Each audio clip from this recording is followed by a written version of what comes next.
ಆಯ್ದುಕೊಂಡಿರುವಂತಹ ಸ್ವಾಮೀಜಿಗಳಿಗೆ, ಬಸವಜಯ ಮೃತ್ಯುಂಜಯ ಸ್ವಾಮೀಜಿಗಳಿಗೆ, ಕೂಡಲ ಸಂಗಮದ ಪ್ರಥಮ ಗುರುಗಳಾಗಿರುವಂತಹ ನಮ್ಮ ನಿಮ್ಮೆಲ್ಲರ ಶ್ರೀಗಳು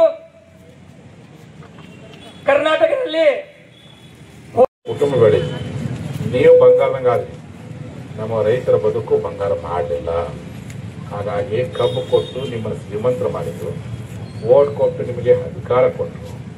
ಬಂದ ಮೇಲೆ ಎಷ್ಟರ ಮಟ್ಟಿಗೆ ಪ್ರಾಮಾಣಿಕರು ಕೆಲವರು ಮಾಡ್ಯಾರ, ಕೆಲವರು ಮಾಡ್ಯಾರ. ಜನಪ್ರತಿ ರೈತರ ಸಲುವಾಗಿ ಅಧಿವೇಶನ ಧ್ವನಿ ಇರ್ತಾರೆ, ಮಾತಾಡಿದ ಪರ ಬರ್ತಾರೆ.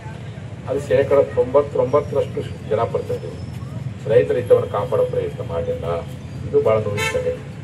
ನೀವು ರೈತರ ಹಿತವನ್ನು ಕಾಪಾಡುವಂಥ ಪ್ರಾಮಾಣಿಕ ಪ್ರಯತ್ನವನ್ನು ಮುಂಚೆ ಮಾಡಿದರೆ ಈ ರೈತರು ಬಂದು ಇಲ್ಲಿ ಬೀದಿ ಕೊಟ್ಟರೆ ಅವಶ್ಯಕತೆ ಇರಲಿಲ್ಲ. ನೀವು ತಪ್ಪು ಮಾಡಿದ್ರಿ ಅಂತ ಅವಾಗ ಸುಮಾರು 10 ವರ್ಷ ಆಯ್ತು ಕಾಣಿಸ್ತದೆ. ನಿಮಗೆ ರೈತರಿಗೆ ಬೆಲೆ ಬೆಂಬಲ 3,000 ಕೊಟ್ಟು 10 ವರ್ಷ ಆಗಿ ಇವತ್ತು ಒಂದು ರೂಪಾಯಿ ಕೊಟ್ಟಿಲ್ಲ. ಅವತ್ತು ಕಬ್ಬಿನ ಸಕ್ಕರೆ ರೇಟ್ 25 ರೂಪಾಯಿ ಕೇಳೋದು. ಅವಾಗ 3,000 ಕೊಟ್ಟಿಲ್ಲ, ಈಗ 45. ಮತ್ತು 3,500 ಕೊಡೋಕೆ ನಿಮ್ಗೇನು ಗಂಟು ಹೋಗುತ್ತೆ? ನಾನು ಹೇಳೋಕ್ಕೆ ಇಷ್ಟಪಡ್ತೀನಿ, ನೀವು ಕಬ್ಬನ್ನು ಪಡ್ಕೊಂಡು ಸಕ್ಕರೆ ಉತ್ಪಾದನೆ ಮಾಡ್ತೀರಿ, ಎಥನಾಲ್ ಉತ್ಪಾದನೆ ಮಾಡ್ತೀರಿ, ಎಲ್ಲ ಮಾಡ್ತೀರಿ. ಬಯಲು ಪ್ರಾಡಕ್ಟ್ ನಿಮ್ಗೆ ಎಷ್ಟು ಬರುತ್ತೆ? ಒಂದು ಟನ್ನಿಗೆ ಕನಿಷ್ಠ 14,000 ರೂಪಾಯಿ ಬರುತ್ತೆ ಅಂತ ನೀವೇ ಹೇಳ್ತೀರಿ. ಈ ಸಂಖ್ಯೆ ಪ್ರಕಾರ, ಸರ್ಕಾರ ವರದಿ ಪ್ರಕಾರ 14,000 ಪಡ್ಕೊಂಡು ಬರೀ 3 ವರ್ಷ ಕೊಡ್ತೀರ ಅಂತ ಅವ್ರು ಕೇಳಿದ್ ಏನು ಕೇಳಕತ್ತಾರೆ? 3,500 ಕೊಡ್ರಿ ಅಂತ ಕೇಳಕತ್ತಾರೆ. ಏನು 14,000 ಕೊಡ್ರಿ ಅಂತ ಕೇಳ್ತಾ ಇಲ್ಲ. ನಿಮ್ಮದು ಫ್ಯಾಕ್ಟ್ರಿ ಉಳಿಬೇಕು, ಕಾರ್ಮಿಕರು ಉಳಿಬೇಕು, ರೈತರು ಉಳಿಬೇಕು. ರೈತರು ಉಳಿದ್ರೆ ನಿಮ್ಮ ಫ್ಯಾಕ್ಟ್ರಿ ಉಳಿಯುತ್ತೆ, ಫ್ಯಾಕ್ಟ್ರಿ ಉಳಿದ್ರೆ ಕಾರ್ಮಿಕ ಉಳಿತಾರೆ.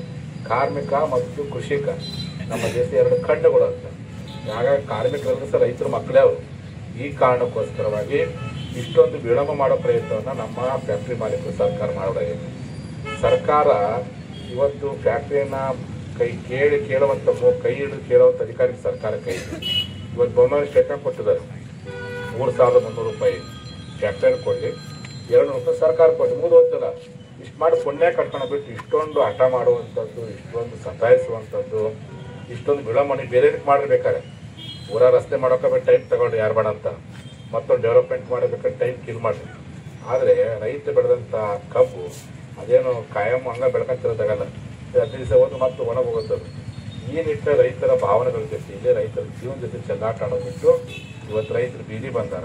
ಮಳೆ ಚಳಿ ಬಿಸಿಲೆಲ್ಲ ಕೂತಾರ.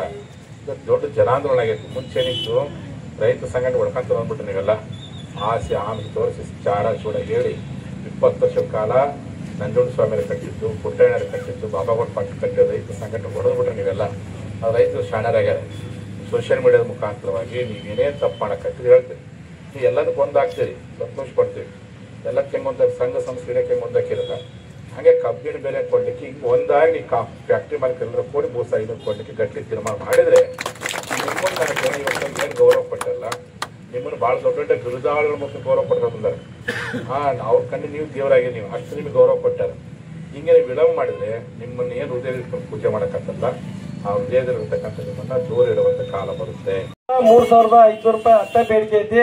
ಪರಮ ಪೂಜ್ಯರು ಚಿತ್ರದುರ್ಗಕ್ಕೆ ಹೋಗಾರ್ದಾರ, ನಮ್ಮನ್ನೆಲ್ಲ ಉದ್ದೇಶಿಸಿ ಮಾತನಾಡಿ ಹೋಗ್ತಾರೆ. ಕರ್ನಾಟಕ ರಾಜ್ಯ ರೈತ ಸಂಘದ ಹೋರಾಟಕ್ಕೆ, ಕಬ್ಬು ಬೆಳೆಗಾರ ರೈತ ಪರ ಹೋರಾಟಕ್ಕೆ ಜೈ ಜವಾನ್, ಜೈ ಜವಾನ್. ನಮ್ಮ ಅನ್ನದಾತರಾಗಿರ್ತಕ್ಕಂಥ ರೈತರಿಗೆ ನಾವು ಬೆಳೆದ ಕಬ್ಬಿನ ಬೆಲೆಗೆ ಕನಿಷ್ಠ 3,500 ರೂಪಾಯಿಗಳನ್ನು ಕೊಡಲೇಬೇಕು ಅಂತೇಳಿ ಆಗ್ರಹಿಸಿ ಕಳೆದ 8 ದಿನಗಳ ಕಾಲ ರಾಜ್ಯಾದ್ಯಂತ ನಮ್ಮ ಮುಖ್ಯರಲ್ಲಿ ಕಳೆದ 3 ದಿನಗಳಲ್ಲಿ ನಿರಂತರವಾಗಿ ಬಂದಿರತಕ್ಕಂಥ ಈ ರೈತ ಹೋರಾಟದಲ್ಲಿ ಭಾಗವಹಿಸಿರ್ತಕ್ಕಂಥ ನಮ್ಮ ಸುಭಾಷ್ ನಾಯಕರು, ಗೋಪಾಲರಾಗಿರ್ಬೋದು, ಎಲ್ಲ ನಮ್ಮ ರೈತ ಸಂಗಾತಿಗಳೇ, ಎಲ್ಲರಿಗೂ ಮಾಧ್ಯಮದ ಸ್ನೇಹಿತರು, ಎಲ್ಲರಿಗೂ ವಿಷಯ ಆಗ್ತಿದ್ರು. ಯಲ್ಲಾಪುರದಲ್ಲಿ ಹೋರಾಟ ಶುರುವಾಯಿತು. ಅವತ್ತು ನಾನು ಹೋಗಿ ಅವತ್ತೇ ಬೆಂಬಲ ಕೊಟ್ಟೆ. ಅವತ್ತು ನಮಗೆಲ್ಲ ರೈತರಿಗೆ ಕರೆ ಕೊಟ್ಟು ಕಂಟಿನ್ಯೂ ಆಗಿ ನಿರಂತರ ಹೋರಾಟ ನಡೆದಿದೆ. ಇವತ್ತು ನಾನು ಮಾಲಿಪುರದಲ್ಲಿ ಚೆನ್ನಮ್ಮನ ಜಯಂತಿ ಹೋದಾಗ ವಿಷಯ ಗೊತ್ತಾಯಿತು. ನಿನ್ನೆ ಸರ್ಕಾರ ಬಂದು ಯಾವುದೂ ತೀರ್ಮಾನ ಮಾಡಲಿಲ್ಲ. ಮತ್ತು ಇವತ್ತು ಬಂದು ಬೆಂಬಲ ಕೊಟ್ಟು ಈಗ ಕೇಳಿ ಒಳಗೂ ಮಾಡಕತ್ತ ಮೇಲೆ ನಮ್ಮ ಗುಡ್ಡು ಪಾಟೀಲ್ ಇಲ್ಲಿ ಮಾಡಕತ್ತಾರ, ಇಲ್ಲಿ ಬಂದು ಕೇಳಿ ನಮ್ಮ ಹೋರಾಟಕ್ಕೆ ನೀವೆಲ್ಲರೂ ಭಾಳ ದೊಡ್ಡ ಬೆಂಬಲ ಕೊಟ್ಟಿರಿ. ಮೀಸಲಾತಿ ಹೋರಾಟಕ್ಕೆ ನಮ್ಮ ಮೀಸಲಾತಿ ಹೋರಾಟದ ರೈತರು ಹೋರಾಟ, ರೈತರ ಮಕ್ಕಳಿಗೆ ಶಿಕ್ಷಣ ಸಿಗಬೇಕು. ಹಾಗೆ ಇವತ್ತು ರೈತರ ಹೋರಾಟಕ್ಕೂ ಬೆಂಬಲ ಕೂಡ ನನ್ನ ಕರ್ತವ್ಯ ತಿಳ್ಕೊಂಡು ಇವತ್ತು ನಾನು ಬಂದು ಈ ಜಿಲ್ಲೆಯಲ್ಲಿ ಭಾಗವಹಿಸ್ತೀನಿ ಮತ್ತು ಮಾತನಾಡಲಿಕ್ಕೆ ಇಷ್ಟಪಡ್ತೀನಿ. ನಾನು ಇಂದ ನಮ್ಮ ಕಬ್ಬಿನ ಫ್ಯಾಕ್ಟ್ರಿ ಮಾಲೀಕರಿಗೆ ಹೇಳೋದೇನಪ್ಪ ಅಂದರೆ, ನೀವಿಗೆ ಬದುಕು ಕೊಟ್ಟ ರೈತ ಅದು ನೀವು ಮರೆಯೋಕ್ಕೆ ಹೋಗಬೇಡಿ. ಇವತ್ತು ಏನಾದರೂ ನೀವು ಹೆಸರು ಮಾಡಿದ್ದೀರಿ, ಹಣ ಗಳಿಸಿರಿ, ಶ್ರೀಮಂತರಾಗಿದ್ದೀರಿ, ಒಳ್ಳೆ ಮನೆತನ ಅಂತ ಹೆಸರು ಬಂದಿದೆಯಪ್ಪ ಅಂದರೆ ಇದಕ್ಕೆ ಮೂಲ ಕಾರಣ ಅಂದರೆ ನಮ್ಮ ಭಾಗದ ರೈತರು ಅಂತ ನೀವು ಮರಿಬೇಡ್ರಿ. ಯಾಕೆಂದರೆ ನೀವು ಎಲೆಕ್ಷನ್ ನಿಂತಾಗ ಏನಂತಂದರೆ ರೈತರಿಗೆ ನ್ಯಾಯ ಕೊಡಿಸ್ತೀನಿ ಅಂತ ತಿಳ್ಕೊಂಡು ನಿಮ್ಮ ಹತ್ರ ನಮ್ಮ ರೈತರ ಓಟ್ ಪಡ್ಕೊಂಡು ನಿಮ್ಮನ್ನ MLA ಮಾಡಿ ಓಟು ಹಾಕಿದ್ರು.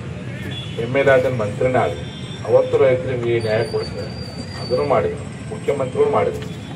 ರೈತರು ನಿಮಗೆ ಯಾವ ಹುದ್ದೆ ಕೊಟ್ಟರಲ್ಲ ಎಲ್ಲ ಹುದ್ದೆದ ಮೇಲೆ ರೈತರ ಋಣಭಾರ ನಿಮ್ಮ ಮೇಲಿದೆ.